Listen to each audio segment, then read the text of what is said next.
Baya na amanfo nim nti ya na omu fi se bosomfo ene konfo nyina eya de koro nanso bosomfo ne konfo no nso ye dem se wo ba konfo side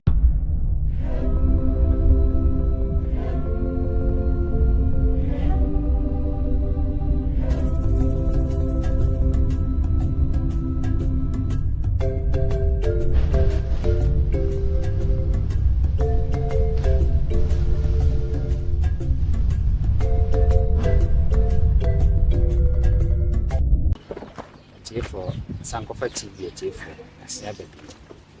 Bana na se wa ho. Ba ne bosom for ha. Se bia sante for penny for me ko bi na man kan bi die. Enye. Nana wada roma. Ya kaso bi ye bosom for a. Duma ben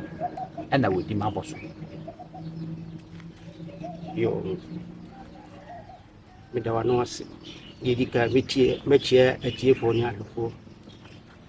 Na mabudin efeme bosomfo akwesi frempon Ya. Me wo twibirabena me ye ne bosomfo onne ni ku akantansu kwabra ona me ye bosomfo wo kwashina wo busa no ene se bosomfo de bosomfo ene konfo ensunsu ye dantem baya na amanfo nim nti ya na omu fi se bosomfo ene konfo nyina eya de koro nanso bosomfo ne konfo no nso ye dem se wo ba konfo side ya konfo no na suma ne ba no so na suma ne ba no so a na abosomfo ne acheame ye yahwe asiesi o konfo no ho aye ne bibia na mum so o be ya bisa ye wo ne cheame wo ho wo kasa na ne cheame nso eya no enti bosomfo ene konfo de ne nsunsu ye dentamu no na bosomfo de won na suma no ho niema nyina de suma ni ndro nyina ekura bosomfo na bosomfo nya konfo the moment ya bosomfo ba ye konfo no no afiri bosomfo mu won no ko konfo sai enti wonya bosomfo bi oye bosomfo oye konfo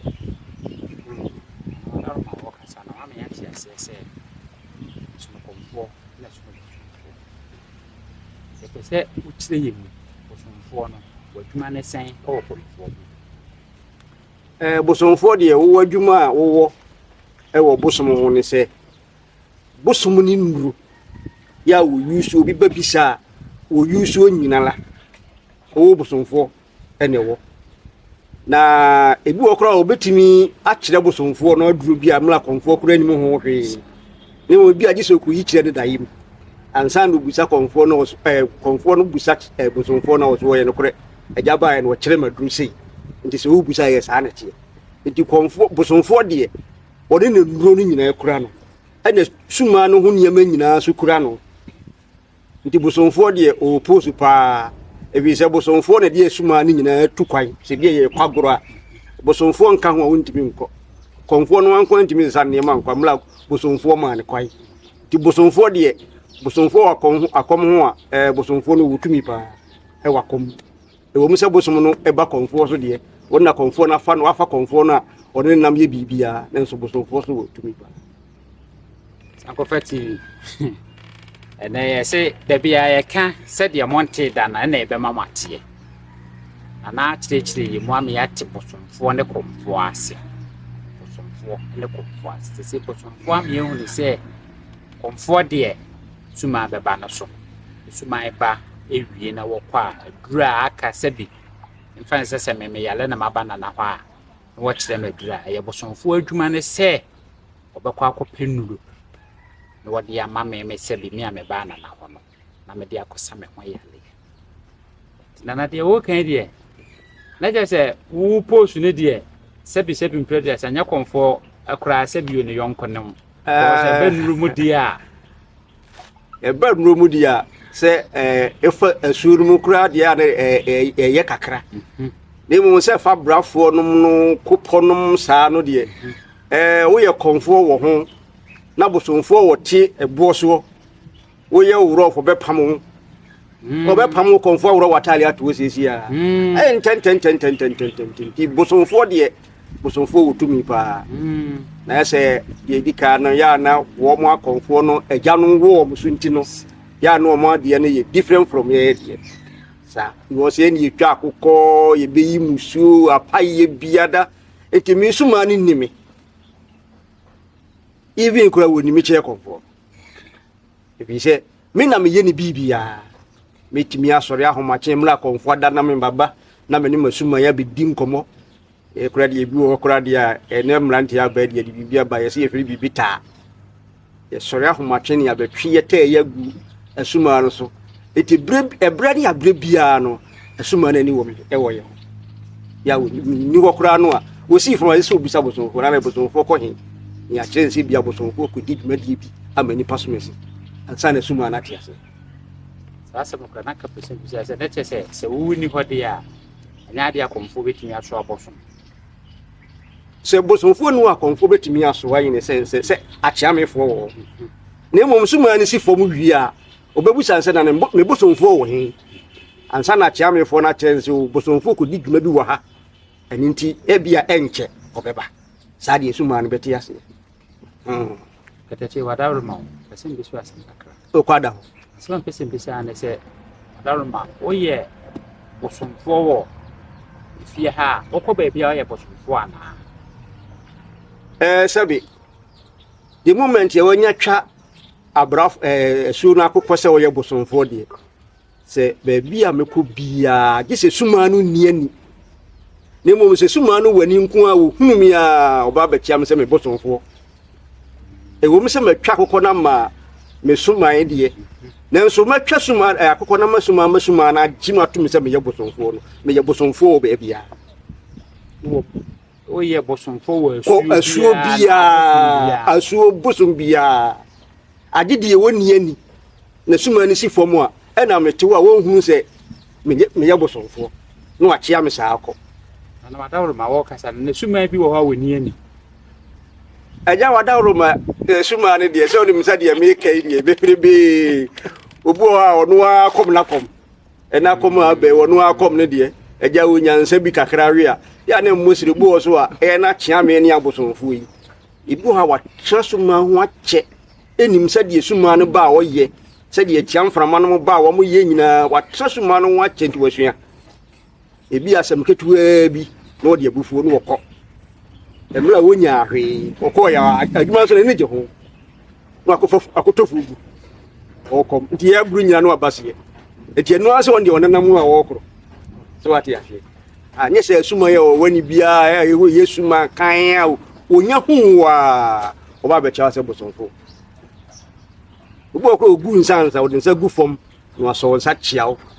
no busa se de ohusti ansa no otu ati sanity na wadawro ma efi ha bosom do sen na wo ha abosom de bebrebe so bobe mi ensenti sa se ya atiefu obehunu se bi fie na wotimi na bosom wi wo bosom wi yenim sa bosom na wo som ha ne de bebrebe na de wo kan so me yete ase se so wonya ye bosomfo de a wo ye bosom bia bosom abosomfo to wadawro ma ba abosom mi ensapedi yen pese ye be ha yedi kai suma ya wodi ka konfo e fe no twibrabna ena ukunu abeka ho ono so ye bema e fe na kantansu kwabra ena ne ba bokuru abeka ho ye wo gare so wo ho ye wo tia mframa na no adawro ma fesu ana ye kasi ye jawa mo ateka ebrede beko no krepa ye kasi ye jawa mo ateka ebrede beko ana mfanzi si ya me bae le yale si bi eti yale na ye fi yale bae na komfo ni fie ni abeto bosomfo ade na obetimi ya afa me ho wo me yale ho ni problem komfo ni ho nti wa ba no abetumi a mesome hwɛ sɛ wo yale me hwa mo akosa ye dika me kon makogu nsa na maka kyerɛ ma bosom sɛ mo amu nim sɛ mo yere to kwanyo ne hɔho aba wo se niti ana sɛ o yale nti wo paduro na bompa ya wie no mato bese sɛ kwa dam sɛ me de hahae ka no pa be si wie na kwa damu aha o ma kire no na me de bi aka ho na ma se ko ebia na ansa na ne nan ko ne bra refa ho be kire enu sa bia na ko ba bia konfo ko enu aba oba ma ka kire konfo di oba ya ne aso asuma ye dia tunani na fe we ya continue aye dwumadie no ne bibia wie pe adama de ne mempe se bi hunu ne se obi wo ho a se ke ba ye mfa se na nani ho se the real na nani ho dia mintimi tie duru ma na nani ho a mintimi mu aposo de mo ba wo ka so am ye hunu se osumfo de wo posu pa ana adaro ma me kura mi wi am ba be ye obosumfo ni bi se na be de me a uni problem kura se ewufuo kura se wo bu hia duru na ye yate atefo ti die hia anse obeba na de America se osu bu a wontimi ntie duru ma oyalini se bia na woni ni suma no ne abosom no enye fine sa enye ni panyina na oye bosomfo obu ho anu wayi nani sabi obesom akoside pa ho a onsi ha biu because bi kwa na woni na nyina na tifi na mom obi anani kosuma no ne tembia no suma no be kire wadru even da yem kro tim be kire so no waka kire se bia na me aduro ya me kire wi me nkire wo biu nti fatu utrim se yade we ba na duro ni enti se yade we ba wani ka be kire se yade we na duro ni nti minim aduro no so it is a konfoni wari ye be flesu manya no se me bom pa ye no ma pa be se aduro na wo kire me no yale ni abo to da woro mata kire na me mfanka no ampa me de ka no ana no wato sanity sanko fati ana se wa abosomfo ani ye ne di nkomo no se tkenye mam bebla ma ya te ase ame ye hu se abosomfo ni kwa se de ne di agoro se bi na wo tumi pa da abosomfo so ye twompion pa ame ye hu se obi ye abosomfo a onye ni paketo na wadawro ma se bi se dem di kaka me ko bi na man ka bi die nye yi be ma kwa na so do number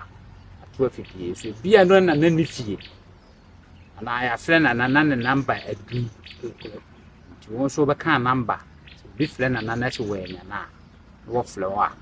ma ya la se na wa ba yo modaruma bosomfo akwesi from home mi number ni 0542 61 96 20 and I say 0542 61 96 20 now adaroma esen bi se wasemba e kwada fo nunum bia nunum o se waye bosomfo a wo kan haban ho asem edie sebi ye ne atiti kumasi nunum ne sisi efie ba ye hu so mfaso bia bia nunum no mfaso be pa na nipa na ne tie nya no se ye ka bia nunum a ye metimi aka ne se emfaso nunum so bebrebe ebi kura e kam ye tie ase se bia nunum ye bia ni nyina wo mo hene ne bia nunum bia kasasa ne bia kire me aha if you say bia nunum no djuma edie ene benefit ye buo nipa no say ye nananom di ominimu aye beto ye die se oyafuna ye kutu kura na watete wabobentu amienu na waye free ye ni mu anu enso mfaso die wo saa nunum no so no enya sam keto e bua pa ti metimi aka kire nipa ne se adasa ne se wo mo adaworo ma nunum ye dua ense se mo di agoro omo hwe nunum yie pa ne bua apomudene pa emanipa enya so mfaso adaworo ma e mama be minute ni wodi dua nunum no fa kire ne ho ansam kakra bi ma ya adaworo ma dua nunum no e dua sebe se ye mi kai senkebia mo kan ntemu anka me TV beto ha